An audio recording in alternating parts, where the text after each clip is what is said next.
Welcome back to Beta Squirrel. അപ്പോൾ ഇവിടെ നമ്മൾ സർവീസ് വിളിച്ചു. സർവീസിലുള്ള രജിസ്റ്റർ യൂസർ എന്ന് പറഞ്ഞ ഫംഗ്ഷൻ വിളിച്ചിട്ടുണ്ട്. അത് അവൈറ്റ് ചെയ്യുന്നുണ്ട്. അപ്പോൾ രജിസ്ട്രേഷൻ ആവും. രജിസ്ട്രേഷൻ ആയി കഴിഞ്ഞിട്ട് യൂസർക്ക് എന്താണ് ചെയ്യേണ്ടത്, അതും കൂടി ചെയ്യണ്ടേ. അപ്പോൾ ഇവിടെ നമ്മൾ ചെയ്യുന്നത് റെസ്പോൺസ് ഡോട്ട് റെൻഡർ രജിസ്ട്രേഷൻ്റെ സ്ക്രീൻ തന്നെ റെൻഡർ ചെയ്യുകയാണ് ചെയ്യുന്നത്. അപ്പോൾ അതിൽ കാര്യമില്ല, യൂസേഴ്സിന് മനസ്സിലാവില്ല രജിസ്റ്റർ ആയോ ഇല്ലേ എന്നുള്ളത്. അപ്പോൾ നമ്മൾ എന്ത് ചെയ്യണം, റീഡയറക്റ്റ് ചെയ്യണം. ഒന്നെങ്കിൽ ഹോം സ്ക്രീനിലേക്കോ അല്ലെങ്കിൽ ലോഗിൻ സ്ക്രീനിലേക്കോ റീഡയറക്റ്റ് ചെയ്യണം. അപ്പോൾ എന്ത് ചെയ്യാം, റീഡയറക്റ്റിന് വേണ്ടിയിട്ട് റെസ്പോൺസ് ഡോട്ട് റീഡയറക്റ്റ് എന്ന് പറഞ്ഞ ഫംഗ്ഷൻ ഉണ്ട്. അതിലേക്ക് ഏത് സ്ക്രീനിലേക്കാണ് റീഡയറക്റ്റ് ചെയ്യേണ്ടതെന്ന് കൊടുക്കാം. നമ്മൾ ഓത് സ്ലാഷ് ലോഗിൻ അല്ലായിരുന്നു നമ്മളെ ലോഗിൻ സ്ക്രീനിൻ്റെ. അപ്പോൾ അതിലേക്ക് റീഡയറക്റ്റ് കൊടുക്കാം. അപ്പോൾ രജിസ്ട്രേഷൻ സ്ക്രീനിൽ വന്നിട്ട് ഫുൾ നെയിം കൊടുത്തു, ഇമെയിലും പിന്നെ പാസ്വേഡും കൊടുക്കുകയാണ്. അതിന് ശേഷം രജിസ്റ്റർ ബട്ടൺ ക്ലിക്ക് ചെയ്തു. രജിസ്റ്റർ ബട്ടൺ ക്ലിക്ക് ചെയ്തപ്പോൾ റീഡയറക്റ്റ് ആവുന്നുണ്ട്. അപ്പോൾ റീഡയറക്റ്റ് ആകുമ്പോൾ ഓത് ലോഗിൻ എന്ന് പറഞ്ഞ പേജിലേക്ക് റീഡയറക്റ്റ് ആയി. പക്ഷേ അതിന് മുമ്പ് ഒരു ഓതും കൂടെ ഉണ്ട്, 2 പ്രാവശ്യം വന്നിട്ടുണ്ട്. അതെന്തുകൊണ്ടാണെന്ന് വെച്ച് കഴിഞ്ഞാൽ നമ്മൾ ഇങ്ങനെ തുടക്കത്തിലൊരു സ്ലാഷ് ഇല്ലാതെ കൊടുത്തു കഴിഞ്ഞാൽ എന്ത് ചെയ്യുന്നത് വെച്ചാൽ നിലവിലുള്ള ആ ഒരു സ്ക്രീനിനെ ലാസ്റ്റ് പാത്ത് മാത്രമേ റീഡയറക്റ്റ് ചെയ്യുള്ളൂ. ലാസ്റ്റ് പാത്ത് എന്താണ്, രജിസ്ട്രേഷനാണ്. അത് മാത്രമേ മാറ്റിയിട്ടുള്ളൂ. അപ്പോൾ എന്ത് ചെയ്യണം, ഒരു സ്ലാഷ് അതിൻ്റെ ഫ്രണ്ടിൽ കൊടുക്കണം. അതായത് ഇവിടെ നിന്നായിരിക്കണം തുടങ്ങേണ്ടത് എന്നുള്ളത്. ഒന്നുകൂടെ ചെയ്ത് നോക്കാം. ഇപ്പോൾ രജിസ്റ്റർ ബട്ടൺ ക്ലിക്ക് ചെയ്തപ്പോൾ കറക്റ്റ് രജിസ്ട്രേഷൻ ആയി. എന്നിട്ട് ലോഗിൻ സ്ക്രീനിലേക്ക് റീഡയറക്റ്റ് ചെയ്തിട്ടുണ്ട്. നമുക്ക് ഈ ഡാറ്റ സേവ് ആയോ ഇല്ലേ എന്നുള്ളത് അറിയണമെങ്കിൽ 2 വഴിയാണുള്ളത്. ഒന്ന് ലോഗിൻ ഫംഗ്ഷൻ കംപ്ലീറ്റ് ചെയ്ത് കഴിഞ്ഞാൽ ലോഗിൻ ആവുന്നുണ്ടോ എന്ന് നോക്കണം, അല്ലെങ്കിൽ ഡാറ്റാബേസിൽ എൻട്രി വന്നിട്ടുണ്ടോ എന്ന് നോക്കാം. അപ്പോൾ അതിന് വേണ്ടിയിട്ട് MongoDB കോമ്പസ് എടുക്കുക, ലോക്കലിൽ അവിടെ പോയിട്ട് കണക്റ്റ് എന്ന് പറഞ്ഞു കൊടുക്കുക. കണക്ട് ചെയ്ത് കഴിഞ്ഞാൽ നമ്മൾ ഡാറ്റാബേസ് ആണ് അത് സെലക്ട് ചെയ്യുക. അതിൽ യൂസേഴ്സ് എന്ന് പറഞ്ഞ ടേബിൾ അത് സെലക്ട് ചെയ്യുക. സെലക്ട് ചെയ്ത് കഴിഞ്ഞാൽ നമുക്ക് കാണാം നേരത്തെ അസ്ലമിൻ്റെ എൻട്രിയും വന്നിട്ടുണ്ട്, അതേപോലെ മുസഫിറിൻ്റെ എൻട്രിയും വന്നിട്ടുണ്ട്. കറക്റ്റ് 2 ഡീറ്റെയിൽസും ഇവിടെ വന്നതായിട്ട് കാണാൻ പറ്റും. അപ്പോൾ ആ ഒരു രജിസ്ട്രേഷൻ്റെ ഫ്ലോ വർക്ക് ആവുന്നുണ്ട്. ഇനി നമുക്ക് കുറച്ച് ക്ലീനപ്പ് കൂടെ ചെയ്യാനുണ്ട്. ഇവിടെ ഒന്ന് ശ്രദ്ധിച്ചു കഴിഞ്ഞാൽ പാസ്വേഡ് നമ്മൾ സ്റ്റോർ ചെയ്തിട്ടുള്ള ഡയറക്റ്റ് പാസ്വേഡ് അങ്ങനെ തന്നെ സ്റ്റോർ ചെയ്തിട്ടുണ്ട്. നമ്മൾ പാസ്വേഡ് എന്ന് പറഞ്ഞാൽ ഒരു പ്രൈവറ്റ് ഡാറ്റയാണ്. അതിന് പ്രൈവസിയും കൊടുക്കണം, അതേപോലെ സെൻസിറ്റീവ് ഡാറ്റയാണ്. ഒരിക്കലും അത് എന്ത് ചെയ്യാൻ പറ്റില്ല, ഒരു ടെക്സ്റ്റ് ആയിട്ട് നിങ്ങൾ സേവ് ചെയ്യാൻ പാടില്ല ഒരിക്കലും. അപ്പോൾ ഈ ഡാറ്റാബേസ് നോർമലി ഒരു കമ്പനി, ആ ഒരു ആപ്ലിക്കേഷൻ ആരാണോ അത് മാനേജ് ചെയ്യുന്ന അവർക്ക് ആക്സസ് ഉണ്ടാവും ഡാറ്റാബേസിൽ.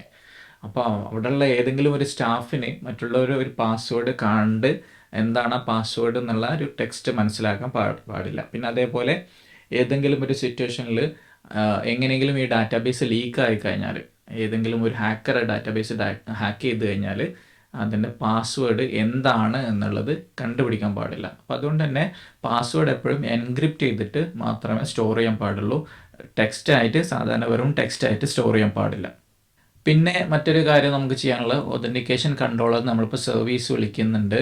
അപ്പോൾ ഈ സർവീസ് വിളിക്കുന്ന സമയത്ത് എന്തെങ്കിലും എററൊക്കെ ഉണ്ടെങ്കിൽ എന്ത് സംഭവിക്കും, അത് നമ്മൾ ഹാൻഡിൽ ചെയ്തിട്ടില്ല. അപ്പോൾ എറർ ഹാൻഡ്ലിങ്ങിന് നമ്മൾ പഠിച്ചതാണ് ട്രൈ ക്യാച്ച് കൊടുക്കണം. എപ്പോഴും ട്രൈയും ക്യാച്ചും കൊടുക്കണം, എന്നിട്ട് അതിൻ്റെ ഉള്ളിലായിരിക്കണം കോഡ് വേണ്ടത്. അപ്പോൾ അങ്ങനെ അത് ചെയ്യാനുണ്ട്. പിന്നെ നമുക്ക് അതേപോലെ തന്നെ വാലിഡേഷൻ, നമ്മൾ ഡാറ്റാബേസ് സ്കീമയിൽ ഒരു ഇമെയിൽ ഓൾറെഡി ഉണ്ടെങ്കിൽ രണ്ടാമത് വീണ്ടും രജിസ്ട്രേഷൻ ചെയ്യാൻ പറ്റില്ല എന്നുള്ള ആ ഒരു കണ്ടീഷൻ നമ്മൾ ചെയ്തിട്ടുണ്ടായിരുന്നു. അപ്പോൾ അത് നമ്മൾ ഹാൻഡിൽ ചെയ്തിട്ടില്ല. അത് ഡാറ്റാബേസിൽ നമ്മൾ വാലിഡേഷൻ ഫ്രണ്ട് എൻഡിൽ ചെയ്യുന്നില്ല. ഇപ്പോൾ ഒരു ഫീൽഡിൽ റിക്വയർഡ് ആണെങ്കിൽ വാലിഡേഷൻ ഫ്രണ്ട് എൻഡിൽ ചെയ്യും, അതേപോലെ തന്നെ ബാക്ക് എൻഡിൽ നമ്മൾ ചെയ്യും. അങ്ങനെ വാലിഡേഷൻ ചെയ്യാറുണ്ട്. അപ്പോൾ വാലിഡേഷൻ പോലെ തന്നെ ബാക്ക് എൻഡ് ഡാറ്റാബേസ് സൈഡിൽ ഒരു വാലിഡേഷനാണ് ഡാറ്റാബേസ് സ്കീമയിൽ നമ്മൾ റിക്വയർഡ് അല്ലെങ്കിൽ എന്താ പറയുക ടൈപ്പ് സ്ട്രിങ് എന്നൊക്കെ പറഞ്ഞ് കൊടുക്കുന്നത്. അപ്പോൾ റിക്വയർഡും പിന്നെ അതേപോലെ യുണീക്ക് നമ്മൾ കൊടുത്തു, ഇമെയിൽ യുണീക്ക് കൊടുത്തു. പക്ഷെ നമ്മൾ കോഡിൽ നമ്മളത് ചെക്ക് ചെയ്യുന്നില്ല യുണീക്കാണോ അല്ല എന്നുള്ളത്. അപ്പോൾ എന്തെങ്കിലും ഡാറ്റാബേസിലേക്ക് ഇൻസേർട്ട് ചെയ്യുമ്പോൾ അവിടെ എറർ വരികയും ആ കോഡ് അവിടെ ബ്രേക്ക് ആവുകയും ചെയ്യും. നമ്മൾ ഹാൻഡിൽ ചെയ്തിട്ടില്ല എറർ. അപ്പോൾ അതിനെന്ത് ചെയ്യണം, നമ്മൾ രജിസ്ട്രേഷൻ ചെയ്യുന്നതിൻ്റെ മുമ്പ് ഒരു ആ ഇമെയിൽ ചെക്ക് ചെയ്യണം. ഈ ഇമെയിൽ വെച്ചിട്ടൊരു യൂസർ ഉണ്ടെങ്കിൽ നമ്മൾ എന്ത് ചെയ്യണം, ആ ഒരു എറർ യൂസേഴ്സിന് ഫ്രണ്ട് എൻഡിലേക്ക് കൊടുക്കണം. ഇമെയിൽ ഓൾറെഡി രജിസ്റ്റേർഡ് എന്ന് പറഞ്ഞിട്ടുള്ള ഒരു എറർ ഫ്രണ്ട് എൻഡിലേക്ക് കൊടുക്കണം. എന്നിട്ട് ആ എറർ ഇല്ല എന്നുണ്ടെങ്കിലാണ് മുന്നോട്ട് പോകേണ്ടത്. അങ്ങനെ എറർ ഇല്ലെങ്കിൽ പിന്നെ എന്താണ് ചെയ്യേണ്ടത്? നമ്മൾ പാസ്വേഡ് എൻക്രിപ്റ്റ് ചെയ്യണം. എന്നിട്ട് ആ പാസ്വേഡ് വെച്ചിട്ടായിരിക്കണം ഈ രജിസ്ട്രേഷൻ ചെയ്യേണ്ടത്. എന്നിട്ടാണ് നമ്മൾ റീഡയറക്റ്റ് ചെയ്യേണ്ടത്. അപ്പോൾ നമുക്ക് ഇനി എന്ത് ചെയ്യാം? സർവീസിൽ വന്നിട്ട് ആ ഒരു വാലിഡേഷൻ ഉണ്ടല്ലോ, യൂസർ നേരത്തെ വേറെ ഇമെയിൽ ഉണ്ടോ ഇല്ലയെന്ന് ചെക്ക് ചെയ്യുന്നത്, ആ ഒരു പാർട്ട് കൂടെ ആഡ് ചെയ്യണം. അപ്പോൾ അതിന് ഓത് സർവീസിലാണ് നമുക്ക് ഫംഗ്ഷൻ എഴുതേണ്ടത്. അപ്പോൾ സർവീസിൽ exports dot find user by email എന്ന് പറഞ്ഞൊരു ഫംഗ്ഷൻ ക്രിയേറ്റ് ചെയ്തിട്ടുണ്ട് ഞാൻ. അസിൻക്രണസ് ഫംഗ്ഷൻ തന്നെയാണ്. അതിലേക്ക് ഇമെയിൽ പാസ് ചെയ്യും. അപ്പോൾ എന്ത് ചെയ്യും? റിട്ടേൺ ചെയ്യുന്നത് അവൈറ്റ് യൂസർ മോഡലിൽ നിന്ന് അതല്ലെങ്കിൽ യൂസർ സ്കീമയിൽ നിന്ന് ഫൈൻഡ് വൺ എന്ന് പറയുന്നത് ഇത് എന്താണ്? മോങ്കൂസിൻ്റെ ഫംഗ്ഷനാണ്. ഇവിടെ നമ്മൾ സേവ് എന്ന് പറഞ്ഞ ഫംഗ്ഷൻ വിളിച്ചില്ലേ, അപ്പോൾ അത് മോങ്കൂസിലാണ്. അതേപോലെ മോങ്കൂസിൽ നിന്ന് നിങ്ങൾക്ക് ഒരു റോ കണ്ടുപിടിക്കണം. ഒരു ടേബിളിലുള്ള ഒരു റോ കണ്ടുപിടിക്കണമെങ്കിലുള്ള ഫംഗ്ഷനാണ് ഫൈൻഡ് വൺ എന്ന് പറയുന്നത്. എന്നിട്ട് അതിലേക്ക് ഒബ്ജക്റ്റിൽ ഏതെങ്കിലും ഫീൽഡ് പാസ് ചെയ്ത് കൊടുക്കും. ഈ ഇമെയിൽ ആയിട്ടുള്ള എൻട്രി കണ്ടുപിടിക്കും, അല്ലെങ്കിൽ ID ഇതായിട്ടുള്ള എന്നൊക്കെ പറഞ്ഞിട്ട് പാസ് ചെയ്ത് കൊടുക്കും. അപ്പോൾ അതിലേക്ക് ഒബ്ജക്റ്റ് പാസ് ചെയ്ത് ഇമെയിൽ എന്നിട്ട് കോളൻ ഇട്ടിട്ട് ഇമെയിൽ. അപ്പോൾ നമ്മൾ അത് ഒരേ ഫീൽഡ് ആയതുകൊണ്ടാണ് നമ്മൾ എന്ത് ചെയ്ത് ഷോർട്ട് സിൻടാക്സ് ഇവിടെ ഉപയോഗിച്ചിട്ടുള്ളത്. അപ്പോൾ ഇമെയിൽ പാസ് ചെയ്ത് കൊടുക്കും. അപ്പോൾ എന്തെങ്കിലും കിട്ടിയിട്ടുണ്ടെങ്കിൽ ആ ഒരു റോ റിട്ടേൺ ചെയ്യും, ഇല്ലെങ്കിലോ അൺഡിഫൈൻഡ് അല്ലെങ്കിൽ നൾ ആയിരിക്കും, empty ആയിരിക്കും റിട്ടേൺ ചെയ്യാം. അപ്പോൾ അത് ഫോൾസ് ആയിരിക്കും. അപ്പോൾ ഇതാണ് ഒരു ഫംഗ്ഷൻ നമ്മൾ ക്രിയേറ്റ് ചെയ്തിട്ടുള്ളത്. ഇനി ഈ ഫംഗ്ഷൻ നമുക്ക് എന്ത് ചെയ്യാം? കൺട്രോളറിൽ യൂസ് ചെയ്യാം. അപ്പോൾ കൺട്രോളറിൽ വന്നിട്ട് അപ്പോൾ നമ്മൾ കോഡ് ഒരു ട്രൈ ക്യാച്ച് ബ്ലോക്കിൻ്റെ ഉള്ളിൽ ഇട്ടിട്ടുണ്ട്. നമ്മൾ ആദ്യം ഒരു വേരിയബിളിലേക്ക് നമ്മൾ വേണ്ട ഡാറ്റ പുറത്ത് എടുത്തു വെച്ചു. എന്നിട്ടാണ് നമ്മൾ ട്രൈ ക്യാച്ച് ഇടുന്നത്. എന്നിട്ട് ട്രൈൻ്റെ ഉള്ളിൽ അതെന്തിനാണ് ഈ വേരിയബിൾ പുറത്തെടുത്ത് വെച്ചെന്ന് വെച്ച് കഴിഞ്ഞാൽ ചിലപ്പോൾ നമുക്ക് ഈ വേരിയബിൾ ക്യാച്ചിൻ്റെ ഉള്ളിൽ വേണ്ടി വരും, ട്രൈൻ്റെ ഉള്ളിൽ മാത്രമല്ല. അങ്ങനെ വേണ്ടി വരുന്നതുകൊണ്ടാണ് നമ്മൾ ഡാറ്റ പുറത്തായിരിക്കും എടുത്തു വെക്കുക. അപ്പോൾ അതിൽ എറർ ഉണ്ടാവില്ല, കാരണം അത് വെറും ഡാറ്റ നമ്മൾ റിട്രീവ് ചെയ്യുന്നത് മാത്രമേ ഉള്ളൂ. എറർ ഉണ്ടാവാൻ സാധ്യതയുള്ള കോഡ് ഏതാണ്? ഈ ഒരു ബ്ലോക്കാണ്. അത് നമ്മൾ ട്രൈൻ്റെ ഉള്ളിലിട്ടിട്ട് കോൺസ്റ്റ് യൂസർ എക്സിസ്റ്റ് എന്ന് പറഞ്ഞ വേരിയബിളിലേക്ക് എന്ത് ചെയ്യുന്നുണ്ട്? അവൈറ്റ് ചെയ്തിട്ട് ഓത് സർവീസിൽ നിന്ന് ഫൈൻഡ് യൂസർ ബൈ ഇമെയിൽ എന്ന് പറഞ്ഞ ഫംഗ്ഷൻ വിളിക്കും. അതിലേക്ക് നമ്മൾ ഇമെയിൽ പാസ് ചെയ്ത് കൊടുക്കും. അപ്പോൾ ഈ വേരിയബിളിൽ അങ്ങനെ ഒരു യൂസർ ഈ ഇമെയിൽ വെച്ചിട്ടുണ്ടെങ്കിൽ അത് കിട്ടും, ഇല്ലെങ്കിൽ അത് ഫോൾസ് ആയിരിക്കും. അപ്പോൾ ചെക്ക് ചെയ്യാണ് ഇഫ് യൂസർ എക്സിസ്റ്റ്, അങ്ങനെ ഒരു യൂസർ ഉണ്ടെങ്കിൽ റിട്ടേൺ ചെയ്യണം അവിടെ. അപ്പോൾ ഇവിടെ വെച്ച് കോഡ് ബ്രേക്ക് ആവും, പിന്നെ മുന്നോട്ടേക്ക് പോവില്ല. റിട്ടേൺ റെസ്പോൺസിൽ എക്സ്പ്രസ്.js റെസ്പോൺസിൽ സ്റ്റാറ്റസ് എന്ന് പറഞ്ഞൊരു ഫംഗ്ഷൻ ഉണ്ട്. അതിലേക്ക് നമുക്ക് HTTP റെസ്പോൺസ് കോഡ് സെറ്റ് ചെയ്യാൻ പറ്റും. അതായത് നമ്മൾ കോഡ് ഉണ്ടല്ലോ 400 സീരീസ്, 300 സീരീസ്, 200 സീരീസ്, 500 സീരീസ് ഒക്കെ. അപ്പോൾ അതിൽ നമ്മൾ പഠിച്ചതാണ് 400 സീരീസ് എന്ന് പറയുന്നത് ക്ലയൻറ്റ് സൈഡ് എററാണ്. അപ്പോൾ അതിൽ 400 എന്ന് പറയുന്നത് എന്താണ്? നമ്മൾ റോങ് ഇൻപുട്ടൊക്കെ കൊടുക്കുമ്പോൾ റിട്ടേൺ ചെയ്യുന്ന എററാണ് 400. അപ്പോൾ 400 നമ്മൾ സെറ്റ് ചെയ്യുന്നിട്ട് ഒരു മെത്തേഡും കൂടെ ചേഞ്ച് ചെയ്യണം, റെൻഡർ നമ്മൾ ടെംപ്ലേറ്റ് റെൻഡർ ചെയ്യേണ്ട പഗ് ടെംപ്ലേറ്റ് രജിസ്ട്രേഷൻ തന്നെ ആ ഒരു സ്ക്രീൻ തന്നെ റെൻഡർ ചെയ്യണം. കാരണം നമ്മൾ രജിസ്ട്രേഷൻ ചെയ്യുന്ന സ്ക്രീനിൽ നിന്നാണ് എറർ വന്നത്. അപ്പോൾ അവരെ ആ സ്ക്രീനിൽ തന്നെ നിർത്തണം, എന്നിട്ട് എറർ ഉണ്ടെന്ന് പറയണം. അപ്പോൾ ആ സ്ക്രീൻ തന്നെ ഇവിടെ നമ്മൾ എന്ത് ചെയ്യണം? റെൻഡർ ചെയ്യാണ്. എന്നിട്ട് വേരിയബിൾ പാസ് ചെയ്യാൻ വേണ്ടിയിട്ട് രണ്ടാമത്തെ പാരാമീറ്ററായിട്ട് നമ്മൾ എന്ത് ചെയ്യണം? ഒരു ഒബ്ജക്റ്റ് പാസ് ചെയ്യണം. ആ ഒബ്ജക്റ്റിൽ എറർ എന്ന് പറഞ്ഞ വേരിയബിളിൽ ഇമെയിൽ ഓൾറെഡി രജിസ്റ്റേർഡ് എന്ന് പറഞ്ഞിട്ടുള്ള ഒരു എററും കൂടെ കൊടുക്കണം. എന്നിട്ട് അങ്ങനെ ഒരു യൂസർ ഇല്ലെങ്കിൽ എങ്ങോട്ട് പോകും? ഇവിടേക്ക് പോകും. Await auth service register username, email password നമ്മൾ പാസ് ചെയ്ത് കൊടുത്തു. എന്നിട്ട് റെസ്പോൺസിലോട്ട് റീഡയറക്റ്റ് വിളിക്കുകയാണ് /login.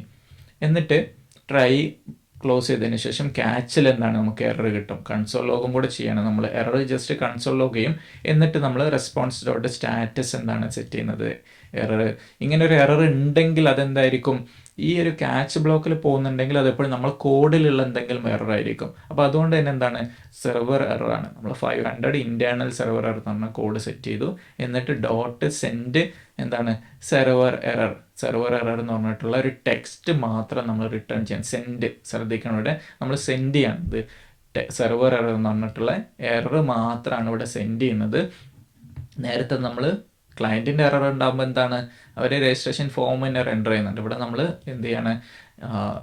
നമ്മളൊരു ടെക്സ്റ്റ് മാത്രം സ്ക്രീനിൽ, പിന്നെ നമ്മൾ ഫോം കാണില്ല, ഒരു എറർ മാത്രമേ കാണുള്ളൂ. അങ്ങനെ സെറ്റ് ചെയ്യണം.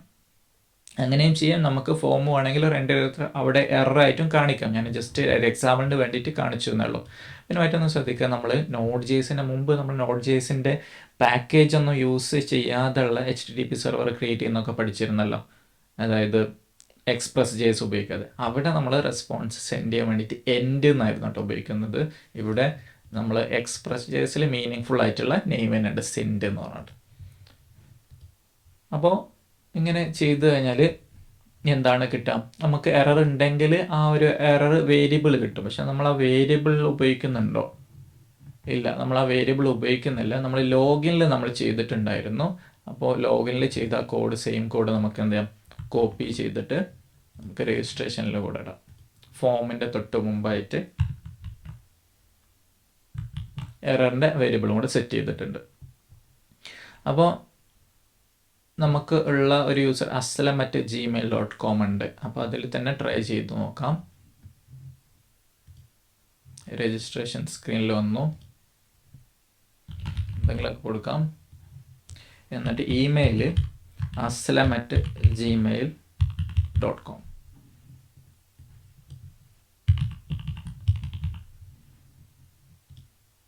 രജിസ്റ്റർ കൊടുത്തപ്പോൾ ആ എറർ എനിക്ക് കിട്ടിയിട്ടുണ്ട്. ഇമെയിൽ ഓൾറെഡി രജിസ്റ്റേർഡ്, വൃത്തിയായിട്ട് നമുക്ക് ആ എറർ ഡിസ്പ്ലേ ചെയ്യുന്നുണ്ട്. നമ്മൾ രജിസ്ട്രേഷൻ സ്ക്രീനിൽ തന്നെയാണ് ഉള്ളതും. അപ്പോൾ ആ ഒരു വാലിഡേഷൻ കറക്റ്റ് ചെയ്തിട്ടുണ്ട്. ഇനി രജിസ്ട്രേഷൻ കറക്റ്റ് യൂസറാണ് കൊടുത്തെങ്കിലോ ഒന്നും കൂടി ടെസ്റ്റ് ചെയ്ത് നോക്കാം.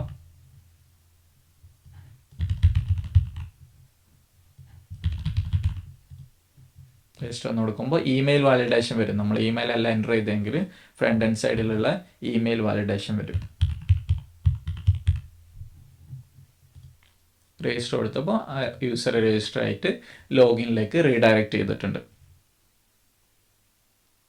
നമുക്ക് ഫ്രണ്ട് എൻഡിലൊരു എറർ വന്നല്ലോ, ഇമെയിൽ നമ്മൾ കറക്റ്റ് കൊടുക്കാതിരുന്നപ്പോൾ. അതെന്തുകൊണ്ടാണ് വന്നത്? നമ്മളിവിടെ ടൈപ്പ് ഇമെയിൽ ടൈപ്പ് ഇമെയിൽ എന്ന് പറഞ്ഞ് കൊടുത്തതുകൊണ്ടാണ്. ആ ഇൻപുട്ടിൻ്റെ ടൈപ്പ് ഇമെയിൽ. ഇവിടെ ടെക്സ്റ്റാണ് കൊടുത്തതെങ്കിൽ ആ ഒരു വാലിഡേഷൻ വരില്ല.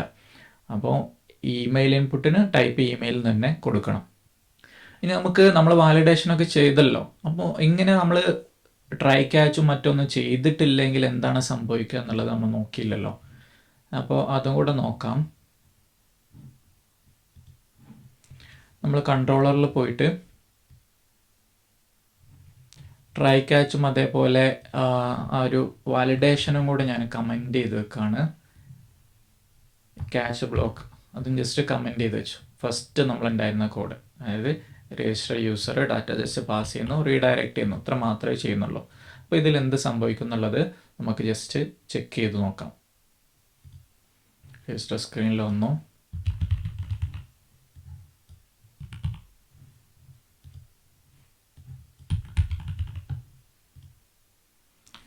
രജിസ്റ്റർ ചെയ്തപ്പോൾ നമ്മൾ ആപ്ലിക്കേഷൻ എന്താ കണ്ട, ക്രാഷായി. This page isn't working, empty response crash ആയിട്ടുണ്ട്. അപ്പോൾ നമ്മൾ കൺസോളിൽ വന്നു കഴിഞ്ഞാൽ, അതായത് ടെർമിനലിൽ വന്നു കഴിഞ്ഞാൽ നമ്മൾ ആപ്പ് അവിടെ ക്രാഷ് ആയത് കാണാൻ പറ്റും. അപ്പോൾ എന്താണ് എറർ? മോങ്കോ DBൻ്റെ എററാണ്. Mongo server duplicate key error collection.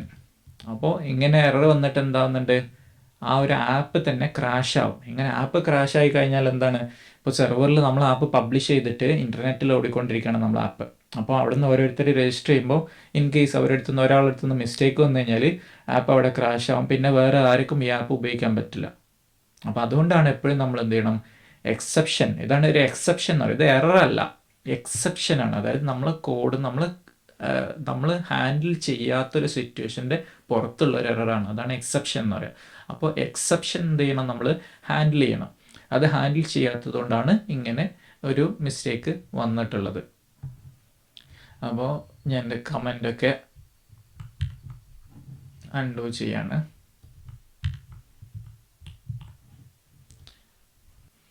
ഇനി നമ്മൾ ക്യാച്ച് ചെയ്യുന്ന ഒരു എറർ, അത് തന്നെ നമ്മൾ നേരത്തെ ഈ എറർ വാലിഡേഷൻ ആണെങ്കിൽ നമുക്ക് എന്ത് ചെയ്യും, ഈ ഒരു വാലിഡേഷൻ്റെ എറർ കിട്ടിയിട്ട് ഡിസ്പ്ലേ ചെയ്യും.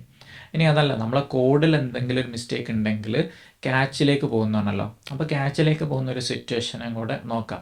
ഉദാഹരണത്തിന് ഈ ഒരു ഫംഗ്ഷൻ രജിസ്റ്റർ യൂസർ എന്ന് പറഞ്ഞ ഫംഗ്ഷൻ ഉണ്ട് അല്ലേ, അത് ബൈ മിസ്റ്റേക്ക് സ്പെല്ലിംഗ് മിസ്റ്റേക്ക് തെറ്റിച്ചിട്ട് കൊടുക്കണം.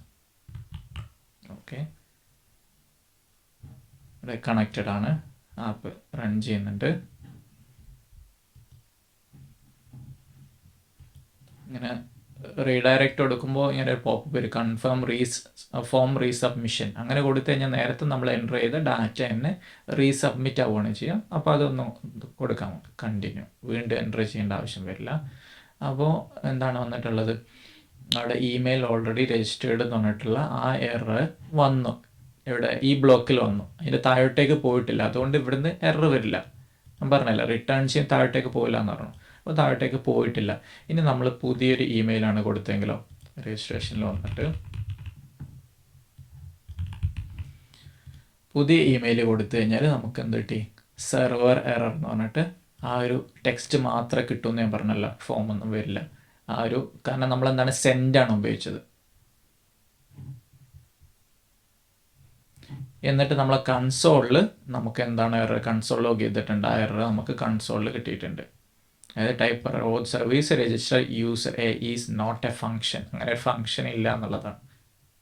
അപ്പോൾ ആ എറർ എന്ത് ചെയ്യണ്ട, നമ്മളെ കോഡിലുള്ള മിസ്റ്റേക്കാണ്. ആ കോഡിലുള്ള മിസ്റ്റേക്ക് ഒരിക്കലും നമ്മൾ യൂസേഴ്സിന് എക്സ്പോസ് ചെയ്ത് കൊടുക്കാൻ പാടില്ല. അങ്ങനെ എക്സ്പോസ് ചെയ്യുമ്പോൾ ഒരുപാട് ഡാറ്റ ഇൻഫർമേഷൻ നമ്മൾ ലീക്ക് ചെയ്യും. നമ്മളെ ഫയലിൻ്റെ പേര്, ഫംഗ്ഷൻ്റെ പേര്, അങ്ങനെയുള്ള എല്ലാ സാധനവും ലീക്ക് ചെയ്യുമ്പോൾ ഹാക്കേഴ്സിന് നമ്മളെ ആപ്ലിക്കേഷൻ പെട്ടെന്ന് തന്നെ ഹാക്ക് ചെയ്യാൻ പറ്റും. അതുകൊണ്ട് അത് നമ്മൾ ജസ്റ്റ് കൺസോൾ ലോഗ് ചെയ്യണം. കൺസോൾ ലോഗ് എന്ന് പറയുമ്പോൾ ടെർമിനൽ നമുക്ക് മാത്രമേ കാണാൻ പറ്റുള്ളൂ, അത് യൂസേഴ്സിന് ആക്സസ് ചെയ്യാൻ പറ്റില്ലല്ലോ. അപ്പോൾ അവിടെ നിന്ന് നമുക്ക് എന്ത് ചെയ്യാൻ പറ്റും, ലോഗിൻ പറ്റും. അപ്പോൾ യൂഷ്വലി ഒരു പ്രൊഡക്ഷൻ റെഡി ആപ്ലിക്കേഷൻ, നമ്മളൊരു പഠിക്കാനുള്ളൊരു ആപ്ലിക്കേഷൻ മാത്രമാണ്. അപ്പോൾ പ്രൊഡക്ഷൻ റെഡി ആപ്ലിക്കേഷനിൽ എന്താ ചെയ്യുന്നത് വെച്ചാൽ കൺസോൾ ലോഗ് ചെയ്യുന്നതിന് പകരം ഇത് ഏതെങ്കിലും ഒരു ലോഗിലേക്ക് സ്റ്റോർ ചെയ്തേക്കും, ഒരു ഫയലിലേക്കോ അല്ലെങ്കിൽ ലോഗ് ചെയ്യാൻ വേണ്ടിയിട്ടുള്ള ഇഷ്ടംപോലെ ആപ്ലിക്കേഷൻസ് ഉണ്ട്. കിബാന, ഓപ്പൺ സെർച്ച് എന്നൊക്കെ പറഞ്ഞിട്ടുള്ള ആപ്ലിക്കേഷൻസ് ഉണ്ട്. അപ്പോൾ ആ ആപ്ലിക്കേഷൻ ഇൻറ്റഗ്രേറ്റ് ചെയ്തിട്ട് അതിലേക്ക് നമ്മൾ ലോഗ് റൈറ്റ് ചെയ്ത് വെക്കും. എന്നിട്ട് ഓരോ പ്രാവശ്യം നമ്മളൊരു യുണീക്ക് ആയിട്ടുള്ള ഒരു നമ്പർ ജനറേറ്റ് ചെയ്യും, ഒരു കോഡ് ജനറേറ്റ് ചെയ്തിട്ട് ആ നമ്പറും കൂടെ ഈ എററിൻ്റെ കോഡ് കൊടുക്കും. ഉദാഹരണത്തിന് 1234 server error please contact support എന്ന് പറഞ്ഞിട്ട് കാണിക്കും. അപ്പോൾ അവർ സപ്പോർട്ടിനെ കോൺടാക്ട് ചെയ്തിട്ട് ഇതാണ് എനിക്ക് എറർ കിട്ടുന്നത്, 1234 എന്ന് നമ്പറും കാണിക്കുന്നുണ്ടെന്ന് പറയും. അപ്പോൾ എന്ത് ചെയ്യും, സപ്പോർട്ട് സൈഡിലുള്ള സ്റ്റാഫ്, അതാണ് ആപ്ലിക്കേഷൻ സപ്പോർട്ട് എന്ന് പറഞ്ഞിട്ടുള്ള പൊസിഷൻ ഉണ്ട് സോഫ്റ്റ്വെയർ ഇൻഡസ്ട്രി ഫീൽഡിൽ.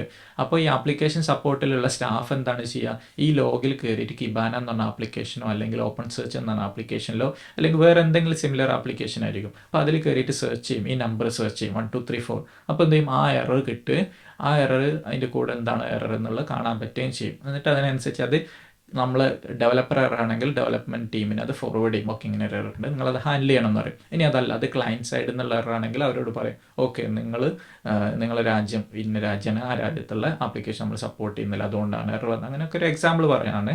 അങ്ങനെ അവരെ എന്ത് ചെയ്യും, കൺവേ ചെയ്യും, മെസ്സേജ് കൺവേ ചെയ്യും. അതാണ് ആപ്ലിക്കേഷൻ സപ്പോർട്ട് എന്ന് പറഞ്ഞ പ്രോസസ്സ്.